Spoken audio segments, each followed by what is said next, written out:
अब मैं professor EN Siddiqui x registrar Vinoba university Hazaribagh को आमंत्रित करती हूँ। सर का PPT है। बहुत शुक्रिया Vasundhara. Dignities on the dais and off the dais और मेरे प्यारे बच्चों और बच्चियों, मीडिया और प्रेस के साथियों, देवियों और सज्जन, आप सबको मेरा जोहार, प्रणाम और आभार। मैं कुछ बोलने से पहले आपको एक एश्योर करना चाहता हूं। मैं देख रहा हूं बहुत देर से कि मेरी बच्चियां और बच्चे बहुत जम्हाई दे रहे हैं। मैं उनको यकीन दिलाना चाहता हूं कि मैं बहुत वक्त आपका नहीं लूंगा और बहुत कम वक्त में मैं कोशिश करूंगा कि मैं अपनी बात आपके पास रखूं। मैं नीचे आ जा रहा हूं, थोड़ा सा आसानी होगी मुझे अपना प्रयास हुआ तो ये थे proceed forward with pious heart and mind. तो इसी पायस हार्ट और माइंड के साथ आपकी सरकार ने, हमारी सरकार ने ये फैसला किया है कि इंडियन नॉलेज सिस्टम को लागू किया जाएगा। तो इसलिए इसमें ये चीज लिखी हुई है। नेक्स्ट, अब है मैं अपनी बात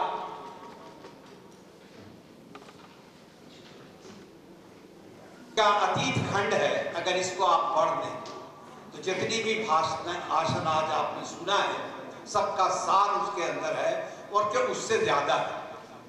उसको अगर पढ़े तो आपको भारतवर्ष के इतिहास पर यकीनन गर्व होगा।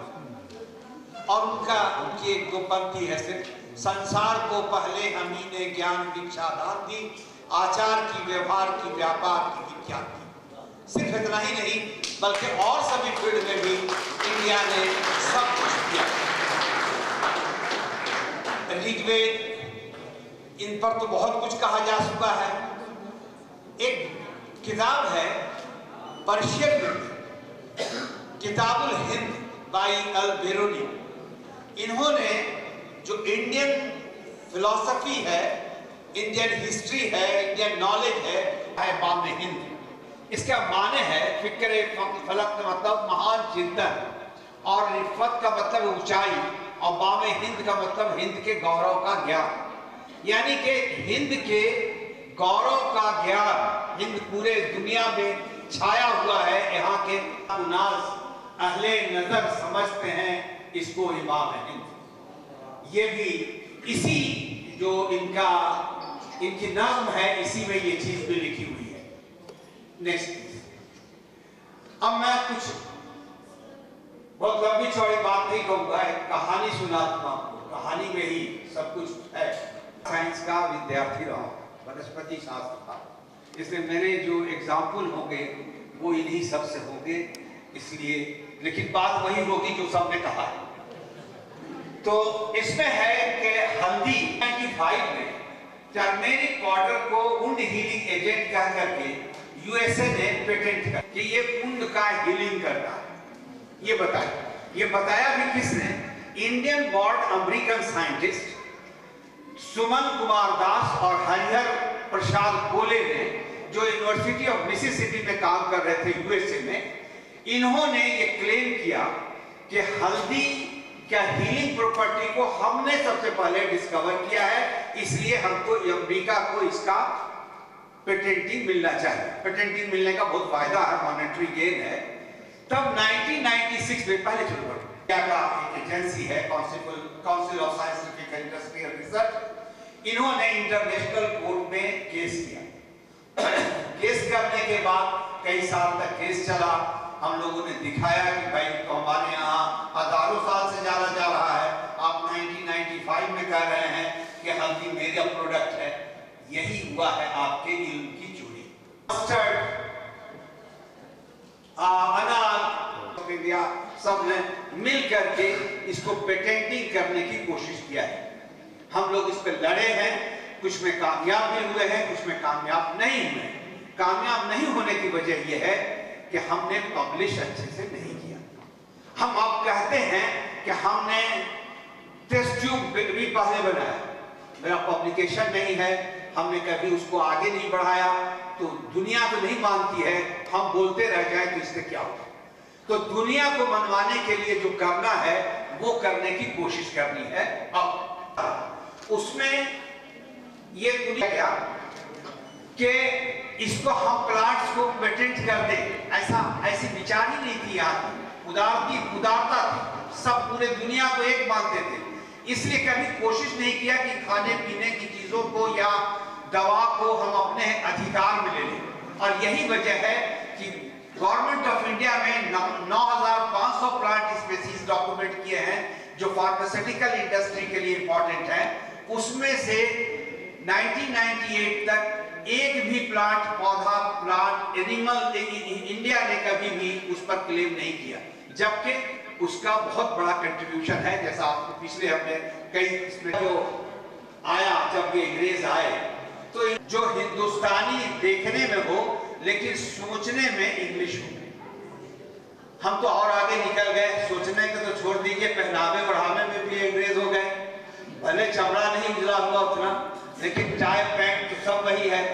तो अभी तक हम उसको मेंटेन कर रहे हैं, और ये मेंटेन कर रहे हैं इसलिए कि हमको ऐसी तालीम मिली है, ऐसी ही तालीम मिली है कि हम अंग्रेजियत पर ही अभी भी हैं।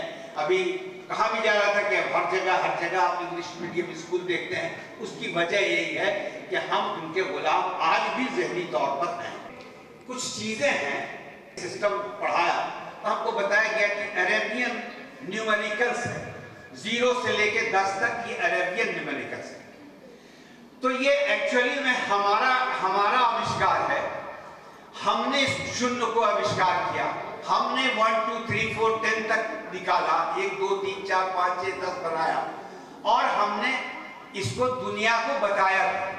ऐसे इसमें पहले था क्या कि मिडिल ईस्ट के लोग जो अरेबियंस थे वो पूरे वर्ल्ड में घूमते थे ट्रेड के लिए, और वो अपने धर्म का भी प्रचार करते थे, साथ साथ ज्ञान लेते भी थे और देते भी थे। तो उन्होंने ज्ञान लिया सुनने का, 1 2 3 का 4 का इसका लिया, और ये गए कहाँ गए, इटली गए वहां उन्होंने बताया, इंग्लैंड गए वहां बताया। उस तरह से ये 0 बना। शून्य जो था वो डॉट के तरह से था, इन्होंने सिर्फ उसमें जो बीच में खाली जगह है उसको बना करके इसको बताया करके कि ये 0 जैसा हमने बनाया है, वो चूंकि ज्यादा, और इसीलिए उन्होंने अरेबियन न्यूमेरिकल्स इसको लिखा। आज तक हम इसको पढ़ाते हैं अरेबियन न्यूमेरिकल्स, हालांकि अरब के लोग इस पर क्लेम नहीं करते, वो इन नंबर्स को हिंसा कहते हैं। हिंसा का मतलब हिंद से आया हुआ, वो मानते हैं इस चीज को। लेकिन चूंकि हम लोग को इन्फ्लुएंस में है इंग्लैंड के इंग्लिश टीचिंग के, इसलिए हम लोग इसको अरेबियन न्यूमेरिकल्स कहते हैं। नेक्स्ट एजुकेशन पॉलिसी लाया गया, और इस नए एजुकेशन पॉलिसी डॉक्यूमेंट है, और इस पर अलग से आप बहुत सारा सेमिनार भी कर चुके हैं। शिक्षा का माध्यम भारतीय भाषा होनी चाहिए, पहली बात है। दूसरी बात है कि भारतीय ज्ञान प्रणाली यानी इंडियन नॉलेज सिस्टम IKS शिक्षा का अंग होना चाहिए। ये 2 इंपॉर्टेंट बात है। पूरी चीजें में बहुत सारा चेंजेस है, आज हम लोग उस पर नहीं डिस्कस कर रहे हैं, हम लोग IKS पर डिस्कस करने आए हैं, इसलिए उसी पर केंद्रित करेंगे। लेकिन 2 चीजें आई, एक की शिक्षा का माध्यम भारतीय भाषा होनी चाहिए। कौन सी भारतीय भाषा? असमिया, बंगाली, गुजराती, हिंदी, कन्नड़, कश्मीरी, कोंकणी, मलयालम, मणिपुरी, मराठी, नेपाली, उड़िया, पंजाबी, संस्कृत, सिंधी, तमिल, तेलुगु, उर्दू, बोडो, संथाली, मैथिली, डोगरी, कुछ भी इतना पढ़ना है। और साथ साथ लेकिन जो तरह से भी पढ़ें, जिस लैंग्वेज में भी पढ़ें, हमको इस चीज का ज्ञान होना चाहिए कि हमारी परंपरा क्या थी, हमारा नॉलेज क्या था, इस पर जोर दिया गया है। आप सब जानते हैं कि IKS क्या है, ये तो अभी आपको पहले भी हमने डिस्कस किया कि क्या सबसे पुरानी सभ्यता है जिसमें विशाल मात्रा में ट्रेडिशनल ज्ञान समाहित है। जड़ी बूटियां, शिल्प कला, तकनीक, औषधि ज्ञान के संबंध में ट्रेडिशनल मानव जाति की साझी विरासत है। ट्रेडिशनल नॉलेज भारत के प्रोमिनेंस यात्रा को नया रूप दे सकता है। यही मेन चीज है। ये जो सोच रहे हैं कि जो ट्रेडिशनल नॉलेज है ये हमारे भारत को सिर्फ सही मानों में बहुत ही विश्व गुरु बनाने में मदद कर सकता है। ये बात भी सामने रखी गई है। ये क्यों रिक्वायर्ड है? क्योंकि होलिस्टिक डेवलपमेंट ऑफ स्टूडेंट होना चाहिए। देखिए, होलिस्टिक डेवलपमेंट के बारे में बहुत जमाने से जो शिक्षा के विद्वान हैं, आप लोग सब शिक्षा के विद्वान ही हैं, आप लोग सब पढ़ रहे हैं। गांधी जी का भी सर्वांगीण विकास, वही सर्वांगीण विकास की बात हो रही है, लेकिन इसमें एक चीज जोड़ा गया है कि इंप्रूव्ड वेलनेस ऑफ कम्युनिटी। किस चीज के लिए? कि कम्युनिटी का जो भला हो, इस चीज को ध्यान में रखते हुए यदि कम्युनिटी में जो कुछ भी है हमारे, उसको भी लें और ले करके तब सर्वांगीण विकास को करें। यही मेन एम है। कुटुंबकम, दुनिया एक परिवार है और हम वरदान मांगते हैं कि सभी सुखी हों, सभी रोग मुक्त रहें, सभी का जीवन मंगलमय बने और कोई भी दुख का भागी न हो।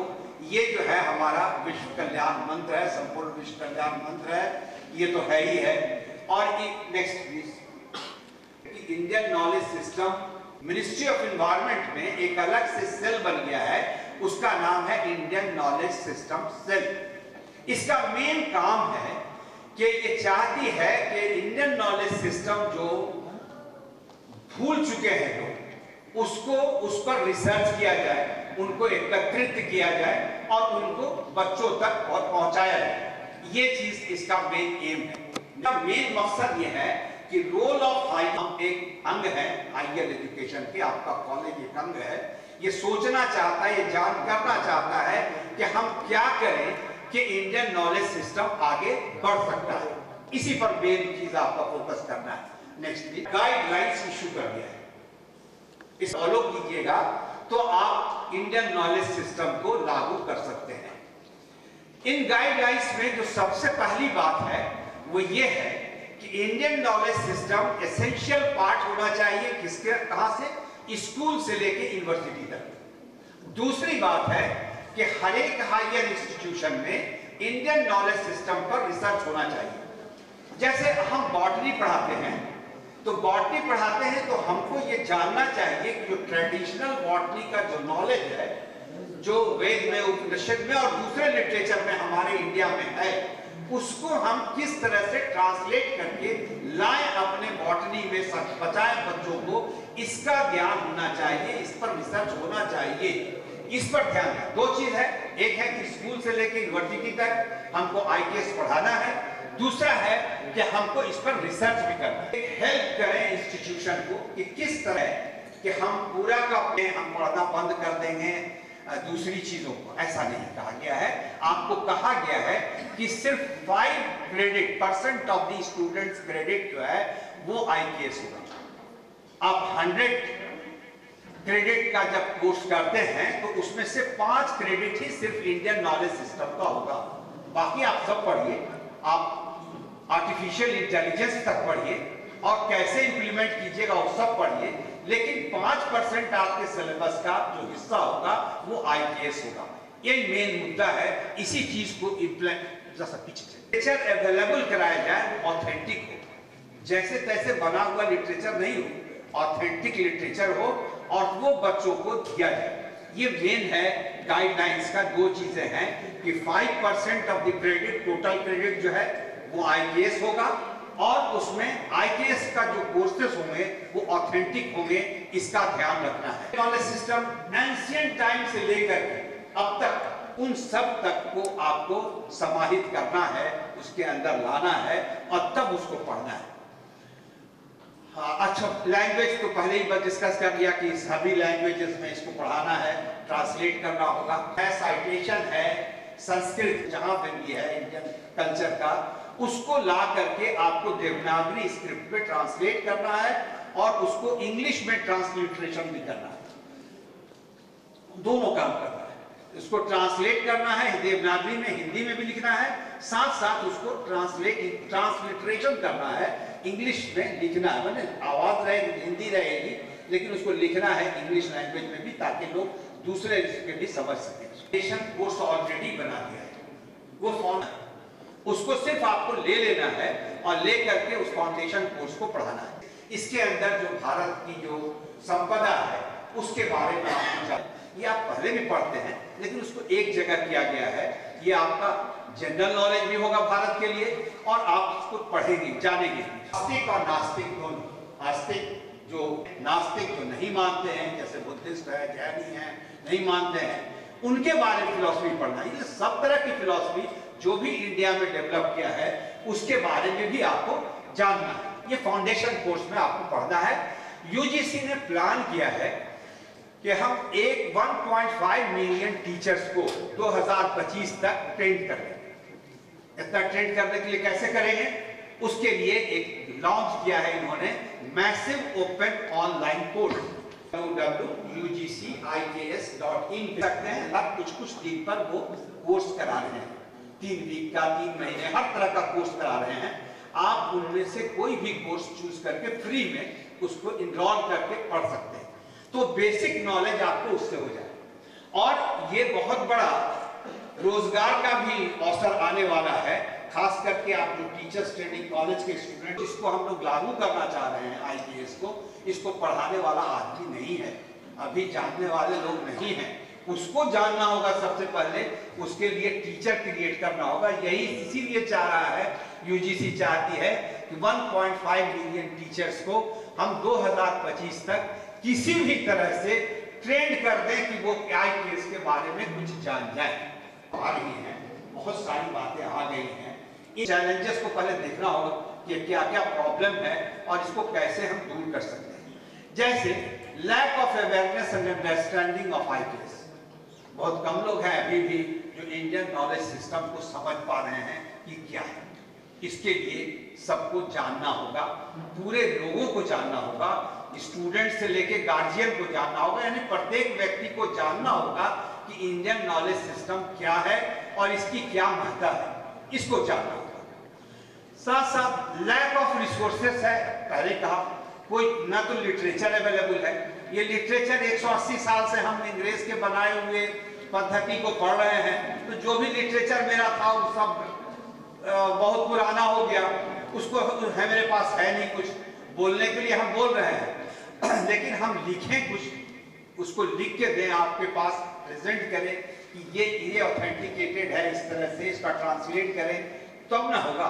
तो उसके लैक ऑफ रिसोर्सेस है, उसको पूरा करने के लिए आपको बहुत मेहनत की जरूरत है। हम सब लोगों को बहुत मेहनत करना होगा, तब जा करके कहीं हम लोग रिसोर्सेस को डेवलप कर सकेंगे। दूसरी चीज है lack of funding of IPS research and education in India. देखिए, बोलने के लिए बहुत बड़ी बड़ी बात कहते हैं और खुशनसीबी से या बदनसीबी से जैसे कहा जाए, इस यूनिवर्सिटी को पूरा संस्कृत कॉलेजेस का सेंटर बनाया गया है। जब बिहार में पहले संस्कृत कॉलेजेस यहाँ के जो थे वो थे संस्कृत यूनिवर्सिटी में बिहार में, बाद में वो सब के सब जब स्टेट बना तो सब आ गए हमारी यूनिवर्सिटी। इनके प्रिंसिपल से मेरी मुलाकात होती थी, बड़ी दयनीय स्थिति, न तो कॉलेज के पास कोई फंड, न प्रिंसिपल साहब और टीचर को कोई पैसा मिल रहा है, और ये हालत आज तक बरकरार है। ऐसा नहीं है कि आज बहुत सुधर गया है, अभी तक उन कॉलेजेस की दयनीय स्थिति को आप जाके देख लीजिए। वहां कोई स्टूडेंट भी नहीं पढ़ता, बात लंबी लंबी हम लोग करते हैं, ऐसे ये ऐसे वो वैसे वो, लेकिन जब पढ़ाना होता है अपने बच्चों को तो हम संस्कृत नहीं पढ़ाते हैं, हम उनको दूसरे सब्जेक्ट को पढ़ाने पर जोर देते हैं। ये चीज को, ये जो मानसिकता है, इसको भी बदलने की जरूरत है। इसलिए कहते हैं रेसिस्टेंस टू चेंज, ये जो चेंज करने की बोलेंगे हम बहुत बड़ी बड़ी बात, लेकिन अपने नाती पोता का एडमिशन कराना होगा तो सीबीएस में जाकर लाइन लगा पढ़ा लें, ये बात पक्का है, ये तो सही बात है। बोलने से नहीं है, जितनी चीजें हमारे पूर्वजों ने लिखी हैं वो संस्कृत में है, पाली में है, फारसी में है, इन सब चीजों को जानने वाले लोग ही नहीं है। अब यहाँ पर्शियन डिपार्टमेंट है, सेंट कोलंबा कॉलेज में स्टूडेंट नहीं है, टीचर एक है। संस्कृत डिपार्टमेंट में सबसे ज्यादा कम सीटें खाली रहती हैं, है ना। डिपार्टमेंट चले जाइए आप, पता कीजिए कि कितना परसेंट सीट आपका खाली है। अभी भी पोस्ट ग्रेजुएट में जाके पूछ लीजिए, यहाँ यूनिवर्सिटी के लोग हैं, जाके जरा सा पूछिएगा, संस्कृत में 60% से ज्यादा सीट खाली है, अभी तक एडमिशन फुल नहीं हुआ है। तो ये जो मानसिकता, जब हम पढ़ेंगे नहीं संस्कृत, और संस्कृत किसको पढ़ना होगा? उसको भी पढ़ना होगा जो IITian के लायक है, जो IIT के लायक है वो संस्कृत पढ़ेगा, समझेगा, तब ना वो इंजीनियरिंग में लाएगा, तब ना वो बॉटनी में लाएगा, तब ना वो जूलॉजी में लाएगा। ऐसे कैसे लाएगा? तो संस्कृत पढ़ना होगा और इसको लाजिम बनाना होगा, इसको इम्पोर्ट, ऐसा नहीं है इसको पढ़ने के लिए बाध्य करना होगा, तभी आप सबको ला सकते हैं सामने, नहीं तो नहीं ला पाइएगा। इतना सोच लीजिए, बोलने से, भाषण देने से नहीं। दूसरा है कॉलोनियल लीगेसी, जो हम लोग कह रहे हैं, जो जिसमें हम लोग पले बढ़े हैं, तो हम लोग अभी भी उसी को फॉलो कर रहे हैं। भाई मैं खुद आया हूँ आज टाई लगा करके कि भाषण देना है, भाई टाई लगा के चलो। अगर मैं भी शेरवानी, कुर्ता, पैजामा और टोपी पहन के आता तो सबसे पहले मेरी वाइफ पूछती कि कहीं दावत में जा रहे हो। तो ये टेंडेंसी, ये मानसिकता जो है, इसको बदलना होगा, है ना। तो ये बदलने का तभी होगा। Focus on western knowledge system, हमारा जो पूरा फोकस है वो वेस्टर्न नॉलेज सिस्टम पर है, उससे हम हटे नहीं हैं, उस पर जाना होगा, अपने को देखना होगा। और लैक ऑफ क्वालिफाइड फैकल्टी, ये तो बहुत इंपॉर्टेंट है ही नहीं है हमारे पास जो हमको ट्रांसलेट करके बता सके कि कुछ हम चाहें भी। लैटिन से ट्रांसलेट हो जाएगा क्या, नहीं संस्कृत से ट्रांसलेट करने में परेशान छूट जाए। तो इस चीज को समझना होगा कि वो हम लोग कैसे कर सकते हैं, इतना ज्यादा इस भाषा को हम आगे बढ़ा। बायोटेक्नोलॉजी आ गया, उसने क्या कर दिया कि टर्मिनेटर जीन बना दिया कि अब एक सीड हम बनाएंगे, आप लगाइए, अब उस सीड होगा, वो जन्मेगा नहीं, है ना। लालू जी के भाषा में नपुंसक सीड हम नहीं लगाएंगे। तो वो चीज जो है वो डेवलप करा दिया, वो हम लोगों के लिए बहुत ही खतरनाक चीज है।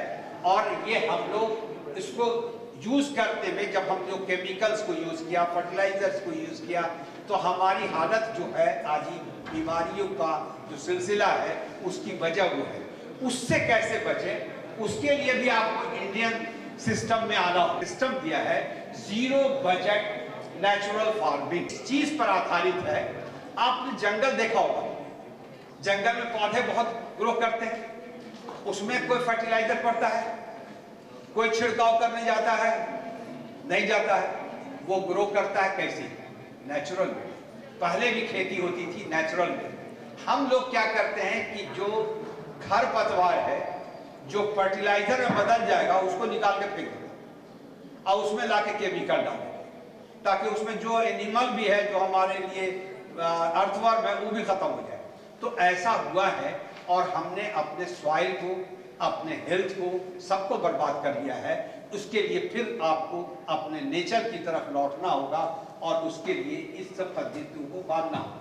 और इसको इंडिया गवर्नमेंट ने माना भी है, बहुत उसमें उसको बढ़ावा भी दिया है। इसमें आप देख सकते हैं कि माननीय प्रधानमंत्री भी इसको देख रहे हैं, फाइनेंस मिनिस्टर ने भी इसके लिए पैसा दिया है और सब लोगों ने अप्रिशिएट किया। यहाँ तक कि पशुपालन में भी, जैसे हम लोग जर्सी गाय ले आते हैं, जर्सी गाय में और हमारी जो देशी गाय है उसमें बहुत बड़ा फर्क है। वो पॉल्यूट करती है इन्वायरमेंट को, ये पॉल्यूट नहीं करता है। उसकी वजह बताया गया, जो डकारती है उसके डकार में जो गैसेस निकलते हैं वो ग्रीन हाउस गैस के लिए इम्पॉर्टेंट है, जबकि हमारे गाय के जो देशी गाय है उसमें ऐसा नहीं है। तो अपनी चीज़ों को संजोगना भी है और अपनी चीज़ों को यूज भी करना है, इस ओर अपना कदम बढ़ाना है। लिखा है कि अपनी संस्कृति से जितना भागोगे उतना ही खुद को संकट में पाओगे। बिना संस्कृति के बजाय अपना भला सोचना नामुमकिन है। और स्वामी विवेकानंद जी ने बहुत पहले इंडियन नॉलेज सिस्टम के बारे में कहा है कि अगर इंडियन नॉलेज सिस्टम को हम मानेंगे, पालन करेंगे, तो हम यकीनन विश्व गुरु होंगे या बने रहेंगे। वो चला गया अपने उनके लड़की के फादर के पास कहा कि भाई मैं ऐसा आदमी हूँ, मैं ये करता हूँ, मैं इतना अर्थ करता हूँ, मैं आपकी बेटी से शादी करता हूँ। वो बोले कि ना ना, कोई सवाल ही नहीं उठा। फिर बेचारा बहुत कोशिश किया, साथी के साथ किया, तब ही शादी होगी। कोई बात नहीं, हो जाएगा, हम बाबूजी को समझा दें। तो पिता को, नाना को, दादा को, सबको समझा दिया, लेकिन मामू अड़ गया। बोला कि ना मैं तो जाऊंगा, मैं तो जाऊंगा, तो बहुत परेशान हो गया, सब तो बात शादी नहीं होने देंगे। तो फिर उसने सॉल्यूशन निकाला कि ठीक है मैं जाऊंगा, लेकिन खाना पीना नहीं करूंगा, मुझको बस के ऊपर में एक वक्त में बैठा दो, ताकि मैं उस बक्स के अंदर से देखता रहूं कि कैसे शादी हो रही, बस उनको देखना है शादी। तो जब वहां पहुंचे, खाते वाते हुआ, उसका बोला कि ठीक है साहब, मंडप पर मैं आपको तब ले जाऊंगा जब आप मेरे नदी जो पीछे बह रही है, इस नदी में दूध की नदी बहा दीजिए। वो सोचा इन लोगों ने, खाती तो हो ही नहीं सकता है। तो वो चलो भाई, बारात वापस चलेगा। जब वापस जाने लगा, सोचा मामू को कह देते हैं। तो ऊपर गया मामू के पास कि ऐसी सी बात है। तो मामू ने कहा कि अरे कौन मुश्किल काम है, उसको कहो कि हमने दूध का इंतजाम कर लिया है, आप खाली पानी निकलवा दीजिए, तो हम दूध बहवा देंगे। तो इसकी शादी हो गई। बोले अरे नहीं, ऐसा नहीं हो सकता, चलिए शादी। तो बड़े बूढ़े को रखना चाहिए।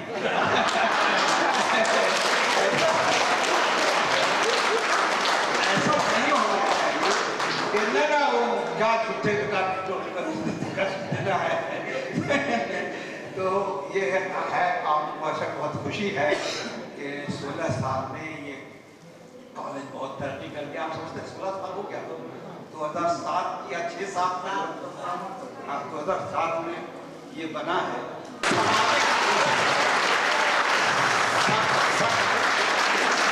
समाया या नहीं समाया मैं नहीं कह सकता, समाने की कोशिश की। आदरणीय वक्ता प्रोफेसर सिद्दकी जी, बंशीधर प्रसाद जी, योगेंद्र पांडे जी एवं मृत्युंजय प्रसाद जी, बंशीधर प्रधान जी सर के व्याख्यान में जो व्यापकता थी और सिद्दकी जी ने जो स्पष्टता, इस विषय की कितनी स्पष्टता हो सकती है, क्या इसका स्वरूप है, इस विषय को बड़े अच्छे ढंग से प्रतिपादित किया, जो हम लोगों के लिए बहुत ही उपयोगी रहा। व्याख्यान बड़ा तेजस्वी था, सब विद्यार्थी अत्यंत प्रसन्न हुए और हमारे इस प्रकार से इम्प्लीमेंट किया जा सकता है, इन सब विषयों पर विचार किया। और कल पिछले दिन भी प्रोफेसर ठाकुर जी ने इस विषय को कितने व्यापक ढंग से समझा जा सकता है, उसको उन्होंने हम सभी के समक्ष उपस्थापित किया। 2 दिवसीय भारतीय ज्ञान परंपरा पर मुख्य रूप से आधारित यह सम्मेलन रहा। मुझे याद है कि ये जो टर्म है भारतीय ज्ञान परंपरा, ये टर्म प्रोफेसर कपिल कपूर ने गढ़ा। एक जेएनयू में प्रोफेसर थे, अभी भी हैं, प्रोफेसर कपिल कपूर जी, जो जेएनयू में संस्कृत विभाग को स्थापित किया उन्होंने। वो अंग्रेजी और भाषा विज्ञान के प्रोफेसर थे। तो 2002 में Indian institute of advance studies Shimla में मैं भी उसका हिस्सा था। तो हम लोगों ने 3 दिन का इंडियन नॉलेज सिस्टम्स, इसी पर सेमिनार हुआ और वो ग्रंथ डीके प्रिंट वर्ड से 2 भागों में छपा हुआ है। तो दो टर्म हम लोग यूज करते थे, एक इंडियन नॉलेज सिस्टम्स और दूसरा इंटेलेक्चुअल ट्रेडिशन ऑफ इंडिया, माने भारत की बौद्धिक परंपरा का इतिहास, इंटेलेक्चुअल ट्रेडिशन, ये 2 नाम यूज करते थे। ये चलते चलते 2020 में इसको राष्ट्रीय शिक्षा नीति की अपनी शिक्षा व्यवस्था बने। सैकड़ों वर्षों से अंग्रेज लोगों ने जैसे बदल दिया, तो हम लोगों के मन में एक टीस रही कि हम लोग विदेशी शिक्षा पढ़ रहे हैं। हम क्या थे, क्या हो गए और क्या होंगे अब। हम बहुत कुछ, हम ज्ञान के, विज्ञान का कोई ऐसा क्षेत्र नहीं था जिसमें हम अग्रगण्य नहीं थे। बिफोर द बिगिनिंग और आफ्टर द एंड, माने जीवन के प्रारंभ से पूर्व और जीवन के पश्चात के बाद के समग्र चिंतन, जो भी चिंतन का विषय हो सकता है, सब पर हम लोगों ने चिंतन किया, शास्त्र लिखे। लेकिन क्या हो गए अभी जो हमारी स्थिति है, वो भी हम जानते हैं कि हमारी क्या स्थिति है।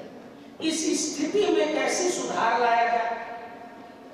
जैसे कुछ बात है कि हस्ती ग्वाल को उद्धृत किया आपने, तो उन्होंने कहा कुछ बात है कि हस्ती मिटती नहीं हमारी, सदियों रहा है दुश्मन दौरे जहां हमारा, यूनान मिस्र रोमा सब मिट गए जहां से, अब तक मगर है बाकी नामो निशा हमारा। तो क्या हमारा नामो निशा है? Greek Latin language spoken language नहीं, जो ग्रीक भाषा कहते हैं ना ग्रीस की, वो भाषा नहीं है जिसमें प्लेटो लिखा करता है। Greek language Latin language spoken नहीं है, बोली नहीं जा सकती, इसलिए उसको क्लासिकल स्टडीज में, हार्वर्ड में, ऑक्सफोर्ड में पढ़ते हैं। लेकिन हम दुनिया के ऐसे लोग हैं जो हमारी, जो संस्कृत दुनिया की प्राचीनतम भाषा है, स्पोकन लैंग्वेज आज भी बोली जाती है। मैक्स मूलर से पूछा उन लोगों ने उस जमाने में लंदन में क्या संस्कृत बोली जाती है, तो उन्होंने कहा आज ही हमारे पास 2 पत्रिकाएं इंडिया से आई और 2 निमंत्रण पत्र आया है। कलकत्ता में एक शास्त्रार्थ होने वाला है, जो कलकत्ता के विद्वान है, एक मुंबई के, दोनों का शास्त्रार्थ होगा वो संस्कृत में। तो यदि लोग समझते नहीं तो शास्त्रार्थ कैसे संस्कृत में होता, और 2-2 पत्रिकाएं छपी। तो हम लोग के पास इतनी बड़ी धरोहर, इतनी लंबी ज्ञान परंपरा है, लेकिन हम उससे वंचित हो गए। इस वंचित होने में किसका दोष है, किसका दोष है, ढूंढने से कोई फायदा नहीं। इसको परिवर्तित करने में इतने लोग हम बैठे हैं, कोई जरूरी नहीं है कि सैकड़ों ग्रामेरियन बने। हमें तो एक पाणिनि चाहिए, एक ब्रह्मगुप्त चाहिए, एक कौटिल्य चाहिए। अब तीसरी कक्षा से पढ़ने की बात की, छठी के बाद बजाय तीसरी शुरू होगा। कौटिल्य ने अर्थशास्त्र में लिखा है कि पढ़ाई कब से शुरू हुई, तो चूड़ांते लिपि संख्यानम चोपयुंजित, चूड़ाकरण जब हो जाए, माने मुंडन संस्कार होने के पश्चात विद्यार्थी को लिपि माने लिखना और संख्यानम माने गणित सिखाना शुरू कर देते तीसरी कक्षा से, माने 3 वर्ष का हो जाए। तो एक पूरा मॉडल था। अब उस पूरे मॉडल के होने के बावजूद भी आज भी हमारी लगभग 40 से 50% जनसंख्या निरक्षर है, माने लिख नहीं सकती। इतनी स्वतंत्रता के बाद, सर्व शिक्षा अभियान लगाने के बाद, तो हमें कैसे इन विषयों को परिवर्तित करना है। मृत्युंजय जी ने एक शेर पढ़ा था, बड़ा उसका भाव बड़ा सुंदर था। तेरे पैरों के नीचे जमीन नहीं, फिर भी तुझे यकीन नहीं। हम लोगों को लगता ही नहीं कि हम लोग कुछ गंवा दिए। इंडिया के बड़े बड़े विश्वविद्यालय के प्रोफेसर जब विदेश जाते हैं तो उनको अंग्रेजी के जाए, क्योंकि अंग्रेजी वाले ज्यादा अपने को महत्वशाली मानते हैं, तो वहां उनको अंग्रेजी आथर पर सुनना नहीं चाहते। उनको कहते महाभारत के बारे में व्याख्यान दीजिए।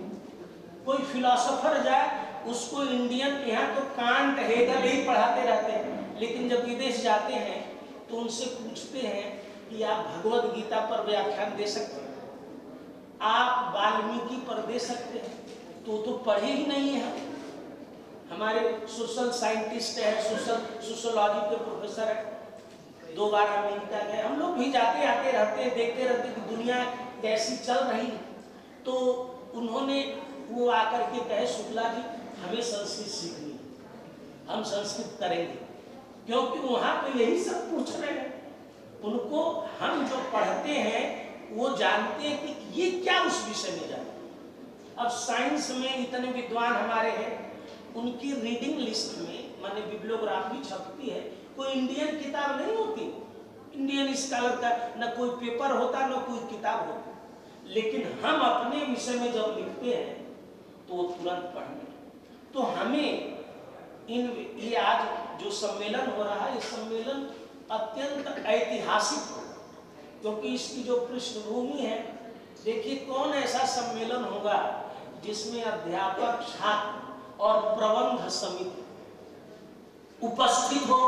आदरणीय अजय कुमार सिंह जी, आदरणीय मनोज जी, आदरणीय मिथिलेश कुमार मिश्र जी, ये प्रबंध इस विद्यालय के संस्थापक और 2 दिन से यहाँ उपस्थित। आप सोचिए इनकी लगन, ये कोई केवल एक संवाद नहीं, एक सम्मेलन नहीं, ये पूरे बिहार क्या पूरे भारतवर्ष के लिए ज्ञान परंपरा को शिक्षा व्यवस्था में कैसे शामिल किया जाए, इसका एक मॉडल प्रस्तुत होता है। धीरे धीरे आप अध्यापक हैं, आप देश भर में इन विषयों को ले जाएंगे। तो ये इन विषयों को अब जैसे 5 क्रेडिट का है, तो 5 क्रेडिट में हम क्या पढ़ेंगे? 5 क्रेडिट में हम केवल इतना ही समझ सकते हैं कि ये कौटिल्य थे, उन्होंने अर्थ about the text, about the subject, केवल इतना ही समझ सकते हैं। कम से कम उतना ही जान लें कि पहले कम से कम हम क्या थे, कि चाणक्य ने क्या कंट्रीब्यूशन किया, ब्रह्मगुप्त ने क्या कंट्रीब्यूशन किया, बराहमिहिर ने क्या लिखा, उसके बाद एक्चुअल किताब पढ़ेंगे। अब बराह संहिता, बृहद संहिता हमें पढ़नी, वो मैथमेटिक्स की किताब, श्लोक लिखे गए। नागार्जुन ने जो फिलॉसफी दी है, दुनिया के विद्वानों का दिमाग खराब हो जाता है एक श्लोक समझने में। कोई फिलॉसफी के प्रोफेसर आए दुनिया भर के, जो चिंतन की सूक्ष्मता है, कुमारी भट्ट हो, धर्मकीर्ति हो, दिन्नाग हो, ये सब बिहार के ही रहने वाले, ऐसे बड़े बड़े आचार्य। तो उनकी अभी हम पहला हमारा काम है विकिपीडिया में सर्च करके पढ़ना कि क्या है ये। दूसरा आपको जानना हो तो केवल इंडोलॉजिस्ट, वेस्टर्न इंडोलॉजिस्ट विकिपीडिया में सर्च कीजिए, फ्रेंच इंडोलॉजिस्ट, अमेरिकन इंडोलॉजिस्ट, इतना काम किया है, अपना जीवन लगा के विदेशी सब। उनके मोटिव दूसरे रहे, इसमें कोई संदेह नहीं है, लेकिन जो जीवन लगाया, मैक्स मुलर कहते हैं, मैक्स मुलर की एक किताब हम सबको पढ़ना चाहिए। इतनी भारतीय ज्ञान परंपरा का की प्रशंसा कोई भारतीय भी नहीं कर सकता। उन्होंने किताब लिखी, what can India teach us, हम भारत से क्या सीखें, और वह ग्रंथ ICS अधिकारियों के लिए व्याख्यान। उस व्याख्यान में उन्होंने लिखा है, बोला है व्याख्यान कि ज्ञान का कोई ऐसा क्षेत्र नहीं है जिसमें भारत का योगदान ना हो। उन्होंने कहा रिचुअल, हिस्ट्री ऑफ रिचुअल समझना है, हिस्ट्री ऑफ क्रिएशन समझना है, फिलॉसफी समझना है, ग्रामर समझना है, तो भारत को पढ़ना पड़ेगा। वो ये भी कहते हैं संस्कृत की स्थिति के बारे में कि देखिए हम लोग संस्कृत पढ़े, हमसे कम विद्वान लोग दूसरे सब्जेक्ट में हैं, रॉयल एशियाटिक सोसाइटी के मेंबर बन गए, और हम लोग संस्कृत वाले, हमें कोई रॉयल एशियाटिक सोसाइटी का मेंबर नहीं बनाया। लेकिन जब विवेकानंद से उनकी मुलाकात होती है लंदन में, और विवेकानंद ने जो स्मृति लिखी है कि एक ऋषि से हमारी मुलाकात हो रही है जो भारत के लिए पूरा जीवन समर्पित कर दिया। उन्होंने कहा भारत कभी गए नहीं, तो आप कहाँ जाना चाहेंगे? तो कहा मैं भारत, यदि मुझे जाने का मौका मिला, यद्यपि मैं जाना नहीं चाहता क्योंकि भारत से मुझे इतना प्रेम है, लेकिन यदि जाना चाहूंगा तो काशी जाना चाहूंगा और फिर वहां से लौटना नहीं चाहूंगा, इतने प्रेम। एक विद्वान थे जिन्होंने चारों वेदों का पोएटिक ट्रांसलेशन किया, इंग्लैंड गए ही नहीं, अपनी पूरी सेवा समय RTH ग्रिफिथ जिन्होंने पोएटिक ट्रांसलेशन किया, गवर्नमेंट संस्कृत कॉलेज के प्रिंसिपल थे, 25 साल की अवस्था में भारत आए, कभी गए यही रहे। तो ऐसी अनेक, एक कविता है हमारे गुरु जी की, उस कविता को जरूर सुनाना, भावपूर्ण कविता है। भारतीय होकर भारत का जिसने कुछ भी ज्ञान न पाया, भारतीय होकर भारत का जिसने कुछ भी ज्ञान न पाया, उसने अपना अपने कुल का भारत का भी नाम हंसा।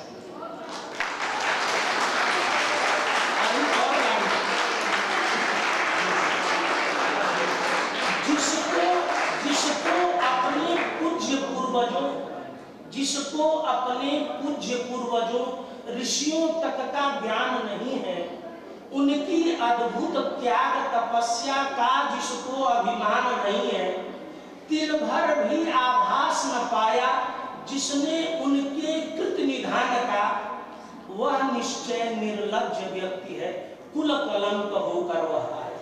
शाकुंतल पढ़कर गेटे ने वह आनंद अलौकिक पाया, सत सत अन्य विदेशी विद्वानों ने है लाभ उठाया।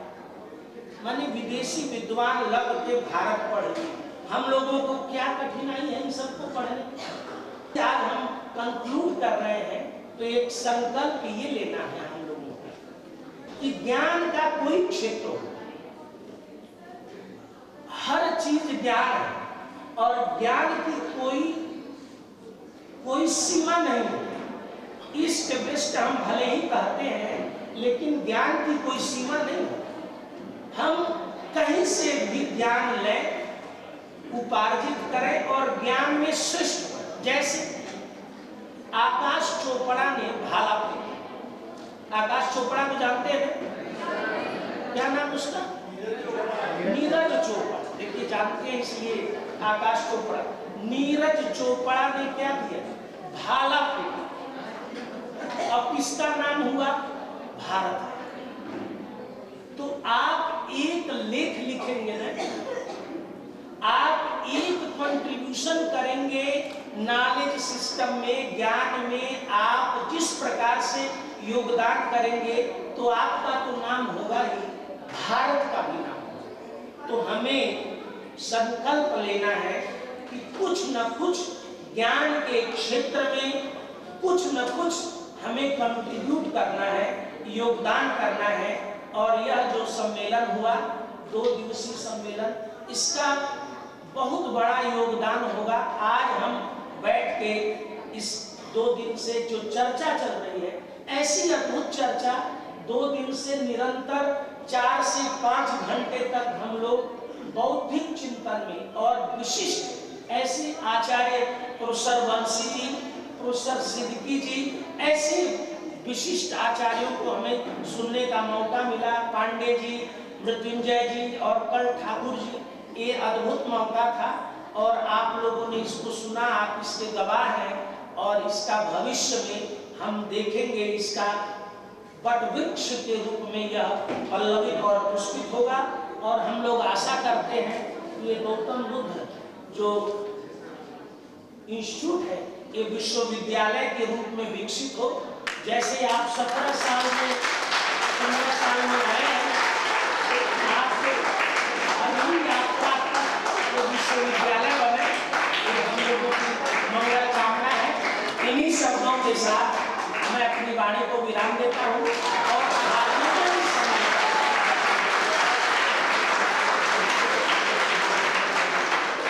आयोजन समिति के सभी सदस्यों के प्रति और इस महाविद्यालय के सभी आचार्यों के प्रति जो निरंतर पूरा और छात्र सभी लोग तन मन से इस संपूर्ण कार्यक्रम में लगे हुए हैं, उन सभी के प्रति मैं हृदय से कृतज्ञता व्यक्त करता हूँ कि मुझे इस ऐसे अनुपम कार्यक्रम में शामिल होने का आप लोगों ने मौका दिया। इसके लिए बहुत बहुत धन्यवाद। नमस्कार। एक लाइन है, एक कविता नॉलेज सिस्टम का ही है। बिना वेदम, बिना गीताम, बिना रामायणीं कथाम, बिना कविं कालिदासम, भारतम भारतम। भारत की परंपरा को समझने के बहुत धन्यवाद। Very good evening and heartfelt gratitude to all present in this educational session. On behalf of Gautam Buddha Teachers Training College, Hazaribagh, and Kumari Anjali Assistant Professor, deem it a great honor and privilege to propose vote of thanks for this two-day national seminar on 22 and 23rd of December, covering the topic role of higher education system in promoting Indian knowledge systems. No doubt, the seminar became very innovative with grand coverage about the Indian knowledge system. भारतीय ज्ञान परंपरा, जिसमें विभिन्न मंचासीन विद्वानों द्वारा ये बताया गया कि उच्च शिक्षा संस्थानों में भारतीय ज्ञान परंपरा का महत्व क्या है, हमारी मातृभाषा, हमारी संस्कृति, हमारी विभिन्न शैक्षिक विधियां जो शिक्षा व्यवस्था में प्रयुक्त होती हैं और गुरु और शिष्य के बीच का संबंध एवं समर्पण. These all things will surely enlighten our future, but for this, let me first of all start by giving glory to the Almighty God for making our seminar successful. Firstly, I extend my most sincere and heartfelt thanks to our chief guest, Professor Dr. Yogendra Pandey sir, Faculty of Education, PHU, Mahasha, Varanasi. Also, Professor Dr. Santosh Kumar Shukla sir, Dean, School of Sanskrit and Indian Education, JNU, New Delhi. Dr. Bansidhar Prasad Rukhayar sir, ex-registrar, Vinoba Bhave University, Hazaribagh. Professor Dr. E.M. Siddiqui sir, ex-registrar, Vinoba Bhave University, Hazaribagh. And Professor Mrityunjay Prasad sir, Department of Education, Vinoba Bhave University, Hazaribagh, who has spared time from their busy schedule to grace the seminar with their valuable thoughts. Today we had an opportunity to hear you, and this will surely be going to ensure us in our future events. Your thoughts have enlightened us, our mind, and have shown new paths in our life. My gratitude to all the speakers for gracing the seminar and sharing the opinion today. My sincere thanks and gratitude to management members who are sitting in front of the stage, who share their rock-solid support in conducting the seminar. I share my heartfelt thanks to our principal, Dr. Naveen Kumar Yadav sir, and faculty members for their stewardship, support, vision, and commitment. A special thanks to the organizing committee of the seminar, who has conducted the seminar for these 2 days. A sincere appreciation to excellent coverage by the media members who have supported us a lot in conducting this seminar. Lastly, thanks to the student teachers, all the sound system operators, cameramans, and all together, all of you. Thanks to you all for your all support. Jai Hind, Jai Bharat. Jana Gana मन अधिनायक जय हे भारत भाग्य विधाता. पंजाब सिंध गुजरात मराठा द्राविड उत्कल बंगा. विंध्य हिमाचल यमुना गंगा उच्चल जलधि तरंगा. तव शुभ नामे जागे, तव शुभ आशीष मागे. गाहे तव जय गाथा. जन गण मंगलदायक जय हे भारत भाग्य विधाता. जय हे जय हे जय हे जय जय जय जय हे.